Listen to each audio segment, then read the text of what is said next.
কল্পনা করো, তোমার সবচেয়ে প্রিয় মানুষকে ডাক্তারেরা মৃত ঘোষণা করেছে।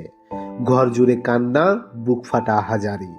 তারপর কফিনে রেখে শেষ বিদায়ের প্রস্তুতি চলছে। আর ঠিক তখনই কফিনের ভিতর থেকে ভেসে এলো একটা নিঃশ্বাসের শব্দ।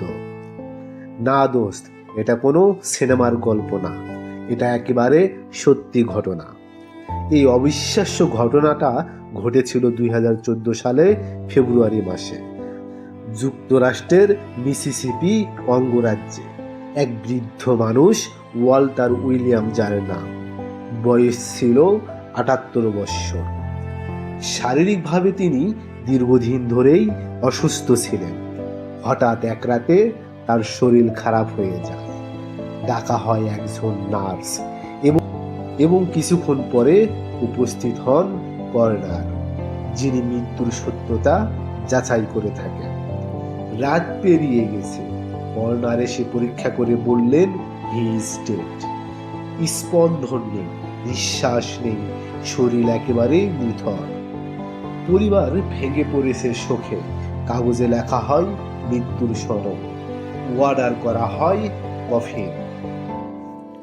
পরের দিন দুপুরে ওয়াল্টার উইলিয়ামকে রাখা হয় কফিনে, তোলা হয় লাশবাহী গাড়িতে। শেষকৃত্যের উদ্দেশ্যের জন্য যাত্রা শুরু। ঠিক তখনই ঘটে যায় সেই অবিশ্বাস্য ঘটনা। কফিনবাহী গাড়ির কর্মীরা দেখতে পায় কফিনটা নাড়াচাড়া করছে। তারা তখন তাড়াতাড়ি করে কফিনটা খুলে ফেলে।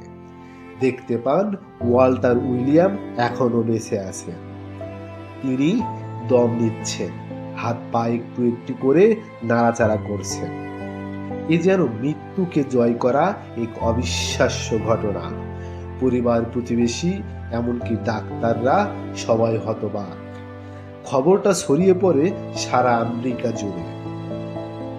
অনুমান করা হয় হয়তো তার শরীরে থাকা পেসমেকারটা ভালোভাবে কাজ করছিল না, সাময়িকভাবে বন্ধ হয়ে গিয়েছিল।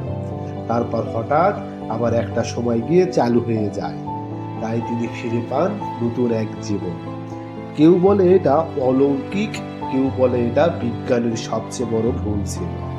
কিন্তু একটা প্রশ্ন থেকেই যায়, যদি ওয়াল্টার সময় মতো জেগে না উঠতেন, তবে কি তাকে জীবন্ত কবর দেওয়া হতো?